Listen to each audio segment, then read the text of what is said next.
এক ছিল জাদুর বন, নাম তার চাঁদের আলোয় পরিবন। রাতে সেখানে চাঁদের আলো পড়লে গাছগুলো ঝিকিমিকি করত। আহা, আজ চাঁদের আলো কত সুন্দর। টুকু ছিল ছোট সাদা খরগোশ, সে খুব কৌতূহলী আর সাহসী। বাঁচাও বাঁচাও, অন্ধকার দানব এসেছে। একটি ছোট নীল পাখি ভয় পেয়ে উড়ে এলো।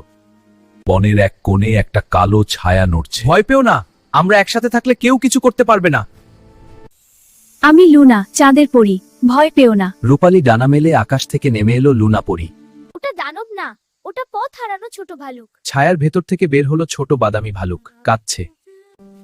আমি আমার মাকে খুঁজে পাচ্ছি না। চলো আমরা ওর মাকে খুঁজে দিই। খরগোশ, পাখি, হরিণ আর লুনা পরী সবাই একসাথে বের হলো। হঠাৎ ঝোপের আড়াল থেকে ডাক শোনা গেল। বাবু, মা, তুমি কি লুনা পরীর সাথে আবার দেখা করতে চাও? তাহলে এখনই সাবস্ক্রাইব করো।